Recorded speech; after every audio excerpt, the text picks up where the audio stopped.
Okay, good afternoon and welcome to the Sister Act podcast. Salamu alaikum, shalom. It is so nice to be with all of you this afternoon, and thank you for taking the time out to be here with us today as we discuss an extremely important topic on the census, the 2020 census that is happening right now. Um, on behalf of Rabbi Susan and myself and Pastor Michelle, we'd like to welcome Shagufta Ahmed, who is on assignment with the National Partnership Program in the Communications Directorate at the U.S. Census Bureau. In her role, she oversees 2020 census outreach to faith-based communities, Middle East and North African MENA communities, and federal agencies. When not on assignment, she is a senior policy analyst at the White House Office of Management and Budget's Office of Information and Regulatory Affairs, where she has worked for over 10 years. Shagufta received her bachelor's degree in economics and political science from the University of California, Irvine, and a master's of public policy from Princeton University. Shagufta also serves on the board of directors for the Sisterhood of Salam and Shalom. Welcome to the show, Shagufta. Thank you for being here. Thanks so much for having me, Nessa, and hello to Rabbi Schenkman. Nice to meet you. It's so nice to be with you too, and wishing to you and to many of our listeners a Ramadan Mubarak. I'm not sure how many days are left now, but it's a few. I know there's sadly still a few. Sadly a few. and being together and having and sharing these connections, I hope adds to the joy of this season and the opportunity to connect with each other and through each other with God's presence as well. It's so special to have these conversations and to share in what brings us together. And certainly the census is a topic that we hope brings people together. I think that is the goal in so many ways, and thinking about who we are as a nation and recognizing the diversity and the beauty that exists among the American people and those who reside within the United States of America. And that goes beyond faith. It goes to what connects us on a very important level. So I'm wondering, Shagufta, if you would share with us a little bit of the history behind the census, when it started, and interesting details along the way in its history. Well, thank you for the opportunity, first of all, and thank you to Nessa and the Sister Act podcast for inviting me. So, in terms of the history of the census, it's really been a part of this country's tradition since its inception. Essentially, it's part of the Constitution. Article 1, Section 2 of the Constitution mandates that everyone living in the U.S. are counted, and this includes both citizens and non-citizens. So the very first census occurred in 1790. It was done on horseback. And to date, the 2020 census will be the 24th time in history that we will be doing a census. And it's a critical part of American democracy. And when you participate in the census, it's a way of saying, I count. And this is largely because the census was mandated in the Constitution to essentially inform the number of representatives each state gets in Congress every 10 years. And every 10 years, those numbers are reflected, those census count numbers are reflected in the House of Representatives. And that number is also used by state and local officials to help redraw congressional, state, and local districts and boundaries. And it occurs every 10 years. And so there's really strong implications for communities when they don't participate. And I want to emphasize, if you don't get counted, you're going to miss out on the opportunity of being represented for the next 10 years. So I find it so interesting, just as an aside, in each week in Jewish tradition, we read from a section of the Torah, of the first 5 books of Moses, of our Bible. And it's so interesting that we're having this conversation this week, because we start a new book within the Torah. In English, we call it the Book of Numbers. The Hebrew name is Bamidbar. It's in the wilderness, but it is about it's about a counting, a census that was taken. And God has Moses take a census, accounting of the people, which certainly is important for many reasons. And you touched on this, but you mentioned why what happens if we could miss out, and what we miss out on. Why is the census so important? How should people look at this? And in some ways we talk about with voting that it's important for every vote to be counted. And with the census, there are additional layers to the importance of it. Can you touch on that, please? Absolutely. So I started discussing some of the key purposes for the census. The first is, it's a critical part of the American democracy in terms of representation. And so informs the census count informs representation, as I mentioned before. And so in that, we see that as a real civic duty for anyone living in the United States. And second, and what's pretty critical at this point in time is, while the pandemic at this time, I know it can make it really hard to think about the future, the census is exactly what enables governments and communities like ours to plan for these types of crises. And this is because responses to the 2020 census shape decisions about how billions of dollars in federal funds flow into communities each year for the next 10 years for critical services.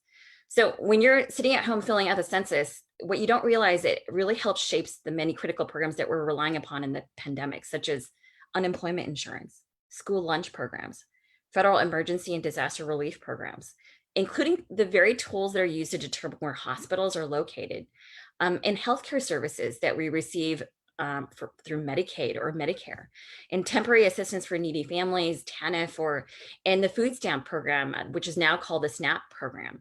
These are all just a handful of examples of all the federal programs that are informed or shaped by the census data that you provided 10 years ago. And these are the very critical resources we're relying upon at this difficult time. And in 2010, your census information shaped the very resources we're using right now. So when you fill out the 2020 census and encourage your community to also fill it out, we are essentially in a position where we're better prepared for any, unfortunate disaster we may have to face in the next 10 years. And counting everyone in the community helps community leaders plan for the future. And when there are a lot more people, we understand that there's going to be often greater needs. And that's why it's really important to have a full and accurate count of the population. Another point that I think is really important to emphasize, and I know that I'm part of an immigrant community. I know Nessa is, and I know at one point in time, Rabbi, I imagine that your family was. And I've always really emphasized in immigrant communities who are really looking for the value, the additional value of participating in the census. I always explain the census is a way to get reflected in the history of America. When you complete the census, you are essentially reflected in the nation's history. And the way that occurs is because after 72 years, census data is released and it's provided in the National Archives, and people are able to trace their genealogy going back to the inception and the creation of this country. And I know I can't wait to do that very thing. My dad first arrived in the United States in the early 70s. So it's a really powerful thing, I think. And I would say the takeaway is participating in the census means that people throughout the community get the resources and the representation they need and deserve. And it's really important not to lose out on that opportunity for 10 years. And a really easy way to participate is just to go to 2020census.gov and fill out your census form, or fill it out over the phone. It just takes a few minutes to do. Yeah, I mean, when I talk to people and I tell them the importance of census and having it done, because I remember when we came to the United States, 1990 was the first year my family actually had to do the census. So I was tasked to be the form filler. I had to fill out the forms. I was like a kid, but my father was like, yeah, you do it, and I remember that every 10 years I ended up having to do it anyway. So it became such a normal part of our household growing up. And then even now, but at that time, we didn't really know the benefits of it. We didn't understand what it was used for. We didn't know the impact it would have on our communities. But now when I tell people that for every person that is counted, the county gets $20,000 for that 10 years, that's a lot of money. Can you imagine losing out $2,000 every year per person? Absolutely. And that's stuff that goes to your community. That's stuff that's going to remedy the roads in your system. Maybe we need to build more roads. Maybe we need to come up with other plans. Like you said, the hospitals, the medical field, pediatricians actually looking at the census data when they want to open up an office, they actually look at the census to figure out where the population has a lot of kids. And if they see an area that has a lot of kids, that's where they open it up. But they rely on the census for that information. So it's just so mind-boggling to think that all these different things are actually connected to this one program, but yet so many of us are not counted. But I do want to tell you that I live in Loudoun County, and I think we're 73% done. Amazing. Yeah. Amazing. It must be single-handedly because of you, Hernessa. I think so. Just kidding. Not at all. There are a great number of people that are working at Loudoun County government. I did work with them on a few of the videos to get the message across. And, you know, I'm getting updates from Stacy Whitehouse from all the great work she's doing there at Loudoun government. And so it's really nice to see that Loudoun County is moving along. Although 73% to me was like, oh, it's better than half, but it should be like in the 90s. But I feel like that right now is like a really great goal that other places can work towards. So, you know, you talked about some of the things. Can you expand more on some of the benefits that would actually really help people who are, like you said, immigrant families who live here and who might not really understand the scope of how getting numbers into the census would actually have things coming back to them as a community? Sure. I touched upon this a little bit earlier when I was saying some of the listening is informed or shaped by census data. That's over $675 billion in federal benefits every year. Every year. So if you think about it this way, so I know a lot of immigrant communities, like my parents' community, they came to the United States for the purposes of having access to education. I know I went to school largely because of the federal Pell Grant, and I was living in the state of California. And so if my father hadn't insisted in all of us being counted in the census, the Pell Grant would be less likely available for me when I was trying to go to college, years later. This is the kind of investment that you have to do today to be able to reap the benefits in the future. And I think what we're also not realizing is that we interface with census data or census data related benefits every single day. You see this every day when you're interacting with all the unfortunate like mapping that we have to deal with now when we're trying to figure out where are the hotspots in the country. How do we deal with testing? How do we deal with contact tracing? You don't have a sense of what population density is without population data. And so your ability to be able to understand how to figure out how this virus is behaving all throughout the country and rural urban communities, for example, is because you have this neutral data that the Census Bureau was able to provide 10 years ago. That's based on 2010 population data that you're able to track, and doctors are able to, virologists, epidemiologists, scientists are all able to use that data to better understand how to hopefully tackle this virus and hopefully get us to a place where we can conquer it. We're interfacing with it all the time, and we don't even know it. So those are just some of the benefits associated with census data. Yeah, and I think we can like add on to that going and, you know, keep saying all the other things that are there, but there are a lot of added benefits that are very immediate and things that actually affect us, you know, firsthand as individuals living in this country. I remember in February you invited me to come to the Interfaith Summit that the U.S. Census had, and I spoke on behalf of the Muslim community. So that was very an interesting time because we were not in COVID and we were able to see each other. And Washington National Cathedral was hosting the event at in its vicinity. And you know, there were a lot of different questions, and I'm asking this from a faith-based perspective because we see how faith-based communities are so important, how, you know, Rabbi Susan's synagogue is important for her community, like Adam Center is important to our community, and all the other places.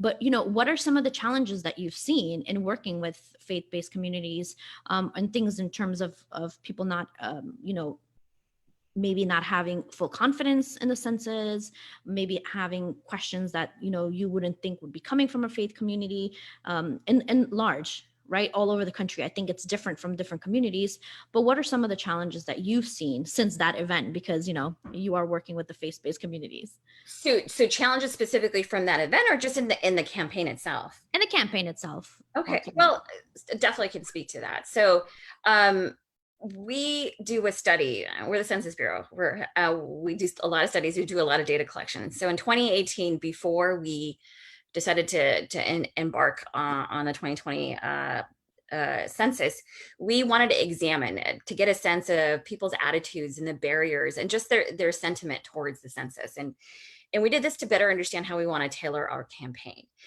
In doing that, we realized some things emerged. Some things emerged in terms of, what were the types of communities that we found were maybe perhaps hesitant to participate in the census. And some of these things may seem pretty obvious, right? So, these are going to be communities that we refer to as hard to count communities. And these folks are, we're living in a time that is increasingly one in which there is a pretty diverse population. We have communities that are living in informal or complex living arrangements. So a lot of mixed families. So grandparents live raising grandkids. Immigrant communities have, grandma, grandpa, parents, children all living together, maybe adopted children, maybe significant others living with one another. So you have this environment where you're trying to count people. And then you also have an environment where people are far more mobile than they ever were, and so it's pretty easy to send a mailer to an address. Now you're having people, move around quite a bit or living in multiple houses. So this is a bit of the challenges. And what we realized, of course, and we see this, in perhaps most of the censuses that have occurred, is that there's a general distrust in the government sometimes in participating in a government data collection. And we determined through our research that there are specific hard to count groups that we want to make sure that we're tailoring our messages, focusing our partnership outreach efforts. And those include young children. In our last census, there was a significant undercount, about 5 million undercounted children. So those are between 0 to 3 years of age. We had a severe, unfortunate undercount. That's why we're emphasizing that amongst our partners a lot in this census. And racial and ethnic minorities, for a variety of different reasons, are considered hard to count. And this includes individuals that don't speak English, and low-income people, and those experiencing homelessness are less likely to be counted or are harder to count. And then, of course, you have undocumented immigrants, or who are highly mobile. So for these communities itself, these are the ones that we're finding that are a little bit more challenging to participate. And that's why we're relying on faith partners. And so Hernessa, that's why it was so critical for us to host that event at the Washington National Cathedral. Because what we've realized is the Census Bureau can't do it on its own. We have to rely on trusted faith leaders like yourselves who are already working in these communities. You essentially serve the hard to count communities on a regular basis. This is your congregation. And what we've realized is that we have to invest in our partners because they can really relay those messages on our behalf. And the second thing they are able to do is they're really able to inspire their communities to serve in a way that the federal government can't even inspire. So we really rely on you to really help raise awareness, do educational campaigns. And Hernessa mentioned that she's doing really great efforts through Loudoun County, where she's located, to ensure the community around her is aware of what the importance is of the census. And second, to also assuage any sort of fears associated with filling out the census. So making sure that your community knows that the citizenship question will not be on the form, that the information that they provide will be kept safe and confidential, and there's specific statutory protections for that. So Title 13 explicitly requires that everyone, regardless of the fact that they work for the Census Bureau on a temporary basis like myself, or for a longer period of time, we have sworn an oath for life until the day we die, that we're gonna protect the confidentiality of the individual information that we provide, and only aggregate statistics are gonna be revealed. And that information is not going to be conveyed to ICE or the CIA or the FBI. But really what's most powerful is when faith leaders like yourselves are disseminating that information, because you're already trusted. And you have a long established history in your community. So we really rely on you. And that's why hosting the event in the National Cathedral was so important for the Census Bureau. And so we're ever so grateful to have Hernessa participate and other faith leaders participate.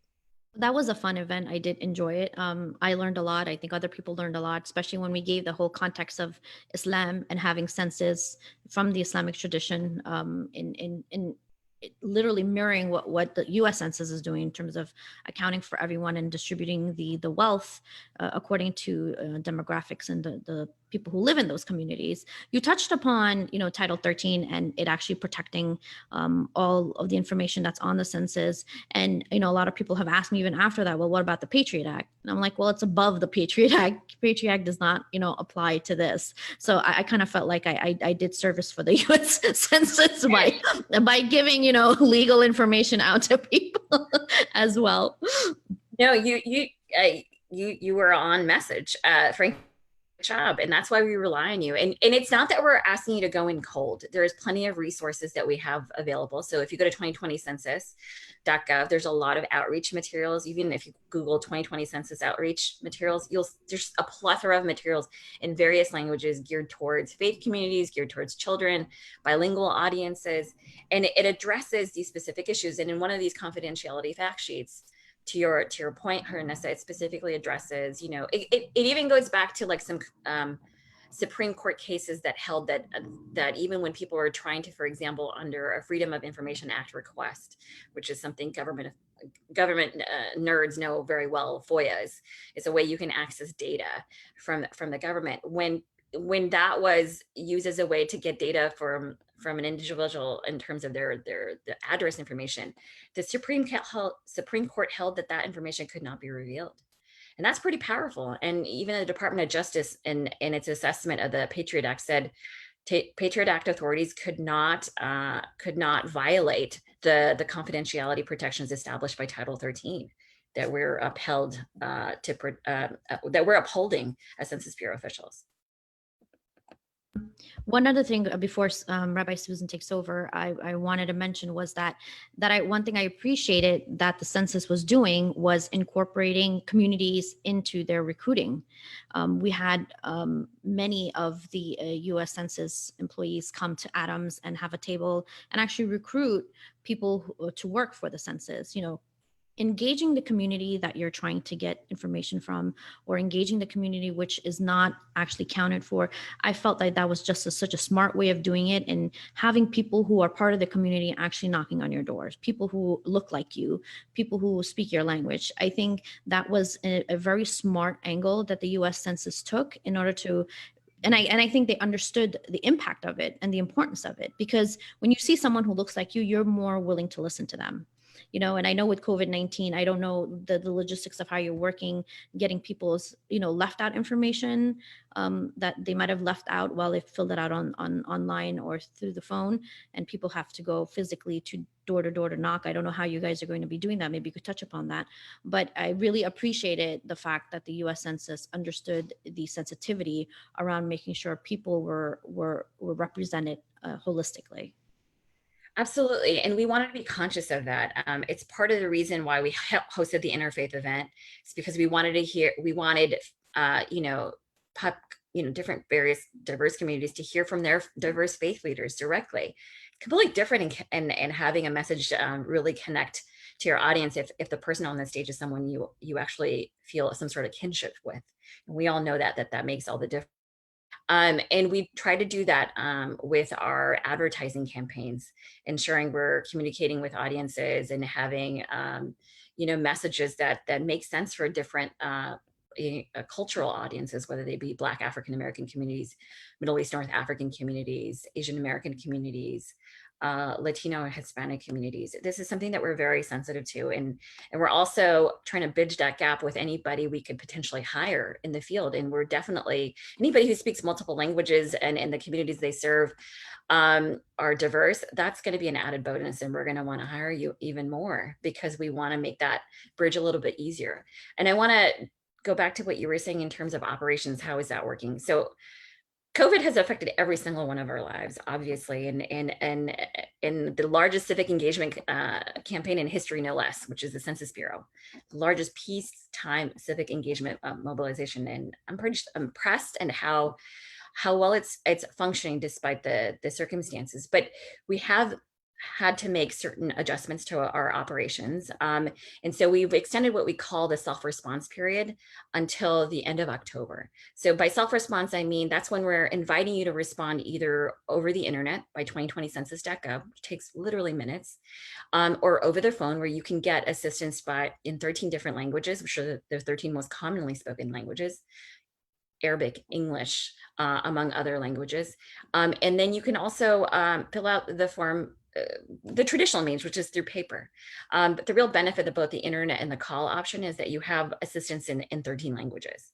And so we've extended that period until October 31st. But what we do is beginning August, mid-August around, we have what we call census takers following up during this non-response follow-up period.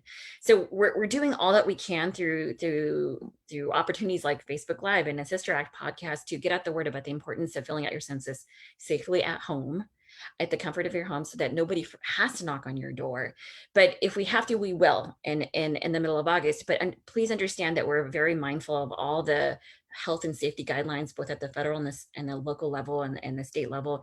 And we're going to make sure that we are well prepared with PPE and all the other safety equipment and the appropriate social distancing guidelines incorporated, so that we can make sure we count everybody, but safely.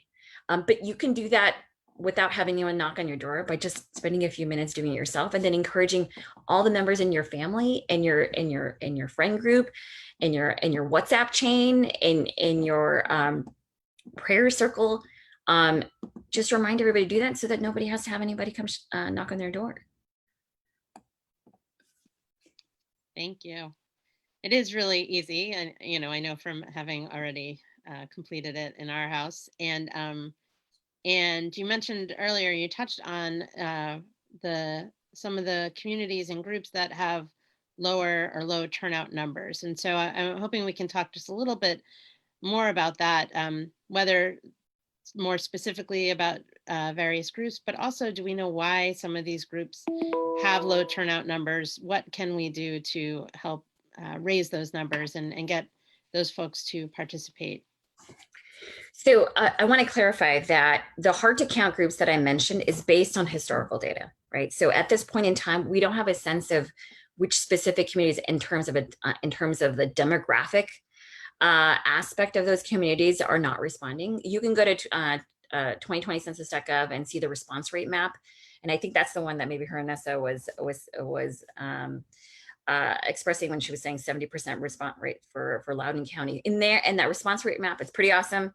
It gives you a breakdown by state, by county, by city, by census tract of how your community is faring in terms of response rate at this point in time. And the national response rate, just so you know, it's 59.5%. 59.5% of all households have responded to the census. But there are certain states that aren't doing as well as we'd like the state of New York. And that's where we hope partners like yourselves, especially with the hard to count communities, like folks that don't speak English, maybe immigrant communities like Hispanic, Latino communities, African-American communities, they need some help. And we've always, in our experience, found that it's the faith communities that have tremendous networks and outreach, who are probably doing a lot to serve communities right now, maybe in terms of resources they're providing, food that they're providing, to connect census messages in those communities. So Herannessa, I think you were asking about what happened after the National Cathedral event, and what did we see in terms of faith communities' participation in the census. And I have to say, well, correlation is not causation, and my statistics professor would be so upset if I didn't say that.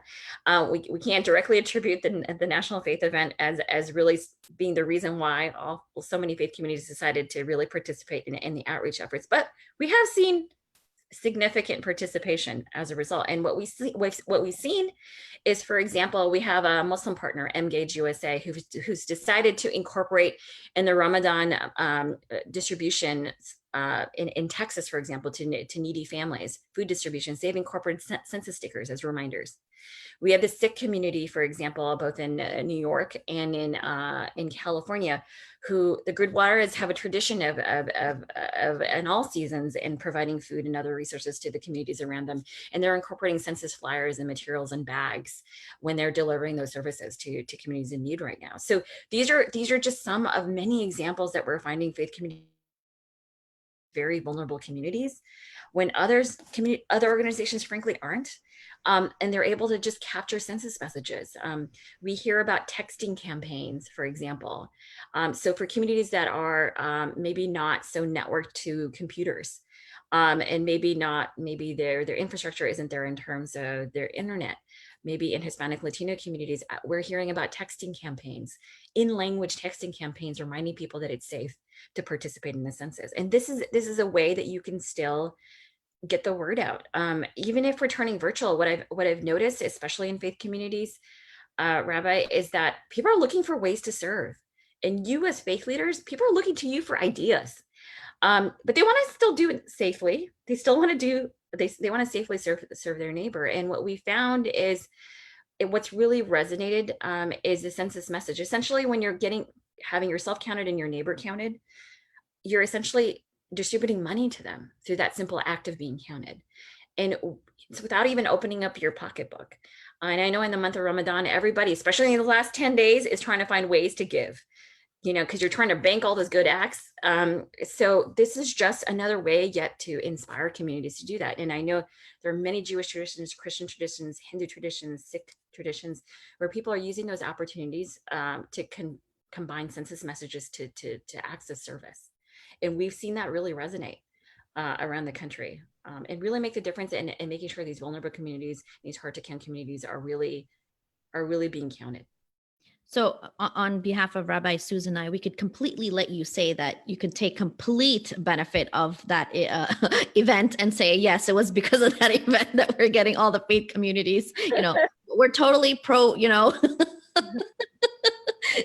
making ourselves, even for ourselves to acknowledge the fact that we did something and that we should be proud of it, and you should be. Absolutely. Yeah, absolutely. Why not? Give yourself a pat on the back. For sure. Did you have any other questions? Yeah. So you spoke earlier about the benefits, and certainly we spend a good amount of time talking about what the census helps to do in terms of distribution of funds, et cetera.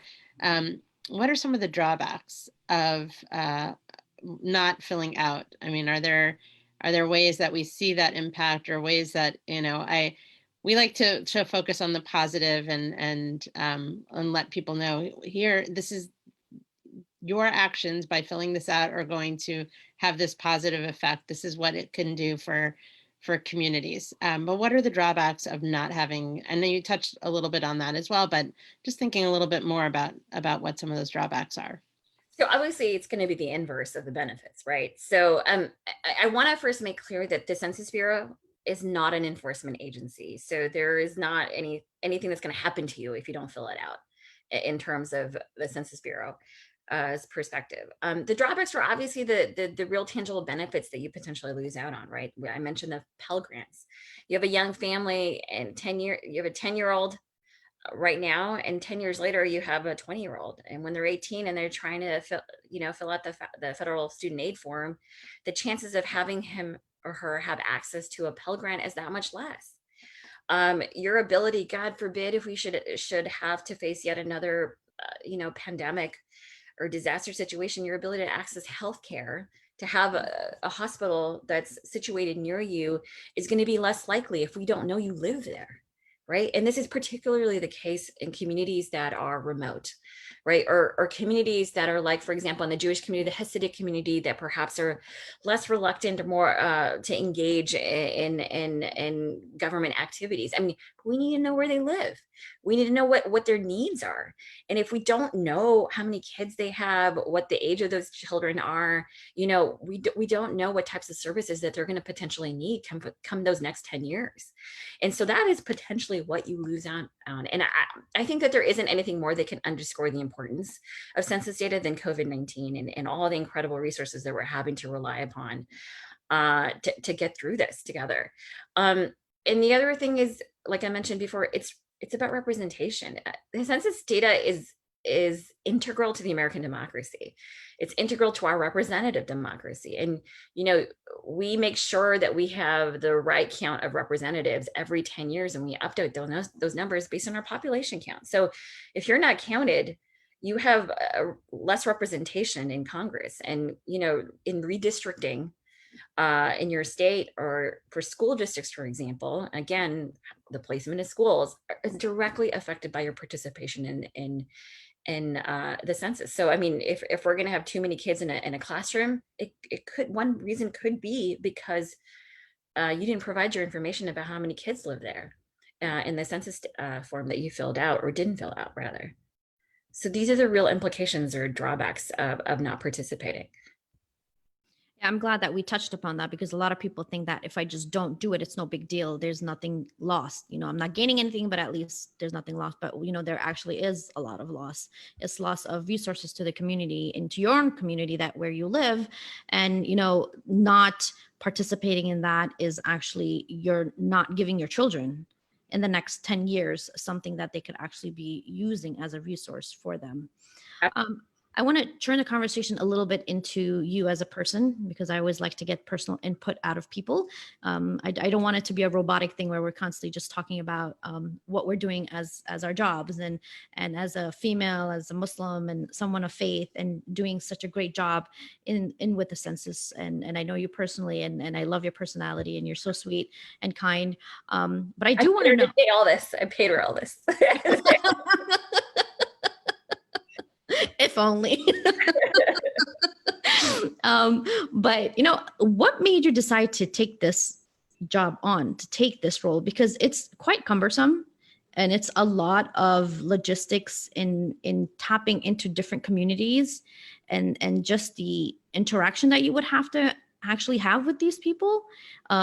So what made you decide as a human being to say that, no, this is so important that I have to be a part of it? Well, thanks, Vanessa. Very, very kind words.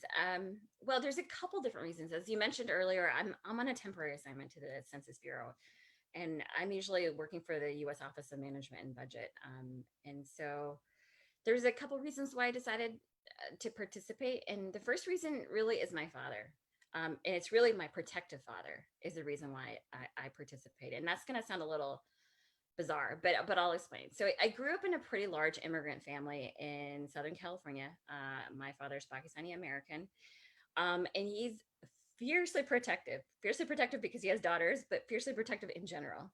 And he always had it as a rule that he never wanted us to provide any more data to anyone, federal government included, than was absolutely required and necessary. And he had a lot of concerns about compromising data confidentiality. And I think he was a little bit light years ahead of his time. Don't tell him that. And he even had a shredder in our home way before any one of us had shredders, now that we make sure that any sort of credit card information and social security information is properly discarded. So I was a little shocked, in this context. My father, who's incredibly protective, he came to us, my sisters and I have a few sisters. He just said, let's sit at this dinner table. And he brought out at that time, a big old envelope from the Census Bureau. And he said, okay, this is something we need to fill out together. And I said, wait, what do you mean? I don't understand. My fiercely protective dad wants us to provide data, and we're filling this out together as a family for the government? What? I don't understand. And so he said, listen, this is how we get counted. This is how we get heard. This is the opportunity that the government gets to hear about our specific needs. And if we do not participate, those needs be addressed. So you can imagine that was pretty stark memory in my mind within the context of my father being so fiercely protective for a variety of different reasons. And I thought, wow, this was so meaningful for my father, that even though he was so private, he wanted to disclose this information to the federal government. And I said, really, there's some value here. And so that was always bookmarked in my mind.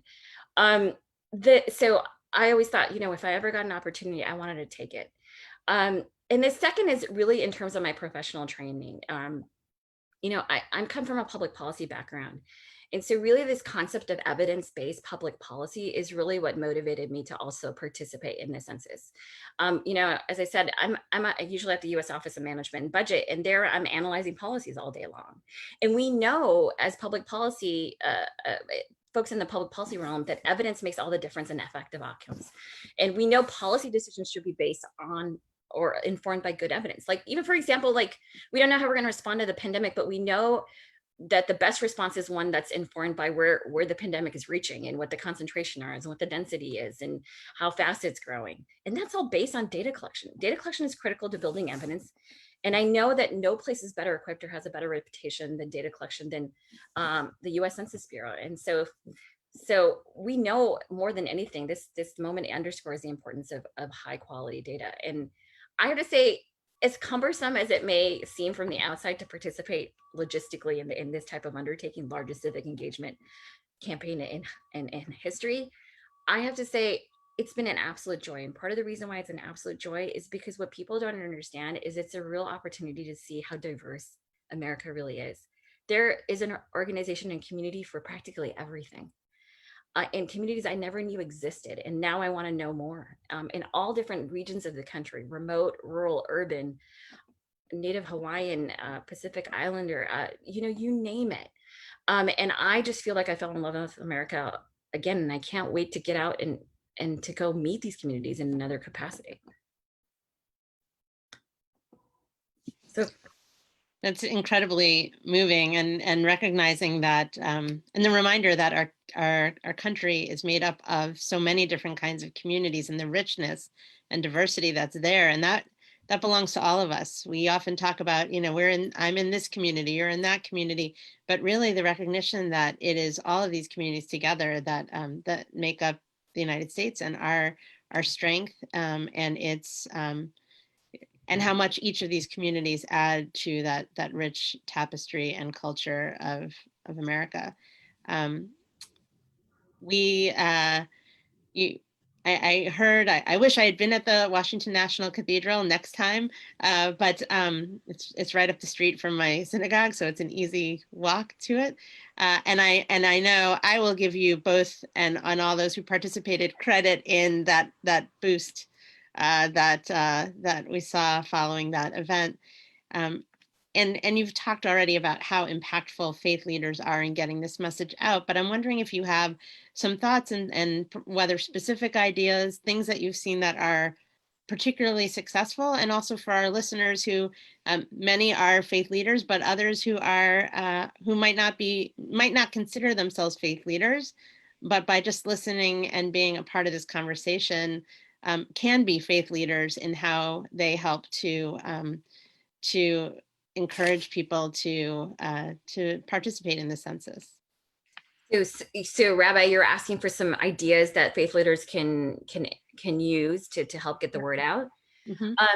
Especially, and I guess especially during this time, if there are thoughts or things that you've seen that have been particularly effective. For sure. I mean, first of all, doing an event like this, I definitely participate in a lot of Facebook Live webinars, but they don't necessarily even need to be geared towards census like related events. What we've asked people for faith leaders to do and faith partners to do is to invite us at the top of the hour, for example, on an event that they're hosting. Maybe it's services or Ramadan services, and a few different partners have decided to incorporate at the beginning of the discussion. The census is occurring. It's happening right now. It's very quick. And it's even an act of service that you can incorporate in your Ramadan tradition. And so if we can just take a couple of minutes to just express that and tying it to those faith traditions, they actually go pretty long way in terms of conveying. You've already got a captive audience. So incorporating them into Sunday services, Saturday services for Jewish communities, Friday services for Muslim communities, incorporating the sermons, khutbahs, that's really powerful.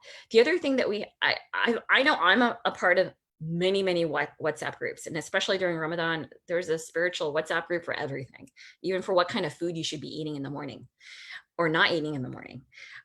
So those are opportunities. Now we're all shifting virtual. We're still convening just virtually. So just inserting a couple of those messages, sending the link for 2020census.gov, that has like all the information you'll ever need about how to fill it out, and just making sure people are reminded to do that. The other thing that we have are these like good old fashioned like phone trees. You just call people, right? You literally go through your cell phone and you go through your list of contacts and you say, did I call Bubby and remind her to fill out the census, right? And I know you're already checking on Bubby because she probably needs like food, or she needs to be checked in because she needs some love from grandkids. That's an opportunity to be reminding folks to be participating in the census. And that's we've seen people do that because people are connecting, and it's just really easy just to incorporate that in those moments. And the food distribution that's happening, a lot of the services that they're providing in faith communities, just reminding people about the census and making sure that people fill it out. That's some of the great ways that people can do that. And there's a lot of memes. People are trying to find ways to keep their kids busy. So we asked people to create census memes, post it on our website on 2020, hashtag 2020 census, and at US Census Bureau. And these are just ways and activities to keep kids occupied. And there's coloring books and coloring pages that kids can use for the census, and also get the word about why it's important. It's funny how you mentioned WhatsApp group and texting your friends and calling them. I had one friend, because I just kept sending them messages. Did you guys fill out your census? She's like, if you ask me one more time, I'm not going to talk to you for like a month. And I was like, geez, okay. Is that like telling me I'm just pushing the census a bit too much? But she still didn't answer the question whether she filled it out or not. So I should get back to her. You're the kind of partner we want. The Census Bureau. Come talk to us in 2030. There we go. If I'm still alive, let's do it. And I'll bring Rabbi Susan with me and Pastor Michelle. Absolutely. We'll do a second round with all female. How about that? And one of the things that I like to also, you touched upon this, Rabbi, about like the hardest to count communities. So there are certain faith communities we found that are not struggling to respond. They know about the importance of it in terms of civic engagement and the real value. What I've been encouraging people to do is create this kind of buddy system between faith leaders and say, okay, so we filled out the census, but what can we do in your community? Maybe it's like a more urban community, a densely populated immigrant community, language is a barrier. How do we facilitate and help ensure your community is counted? Even reminding them that, it's important to do it, and just offering certain resources, time, attention to that issue. I think faith leaders you all are doing such a great interfaith events, and you can leverage those interfaith relationships really to be a resource to one another. And I think that that's a real opportunity that shouldn't be missed. Shugufta, I want to thank you so much for joining us today, giving us your time and really educating our audience about the census, because we all think we know what things are, but we actually don't know much about everything, right? So I want to thank you so much for coming. On behalf of Rabbi Susan and Pastor Michelle, we want to thank you so much for coming here. And also, if you have any last words you would like to say before we sign off, you can go ahead and do that right now. Absolutely. Please go to 2020census.gov. Please tell your neighbor, please tell your mom, please tell your grandmother, please tell your congregations about the importance of filling out the census, and that it only takes a few minutes, and that it's very safe to fill it out, and that your future, your next 10 years depends upon it. So just remind everybody, just go there and you can safely respond in this without having anyone ever knock on your door. Yes, and count your 90-year-old grandma and your 1-year-old sibling as well, because everyone or cousin who's coming to study from abroad. They're counted. Absolutely. Thank you again so much, Shugufta, for joining us. Rabbi Susan, if you have any last words before we sign off. No, just thank you, Shugufta. I think that this is really helpful in framing how we get the message out and continue to work to get the message out. And we all have hopefully a little bit more time or different time on our hands. So this is something that, whether we go to the website and grab a meme and share it and post it on Facebook for family and friends to see. And I want to wish all of you a Ramadan Mubarak. Thank you. And again, thank you. It's so lovely to be with you and get to know you through this. Absolutely. Thank you for the opportunity. Absolutely. It was our pleasure. Thank you so much. Enjoy the rest of your day. We'll talk to you guys later. Bye. Bye. Bye. Bye.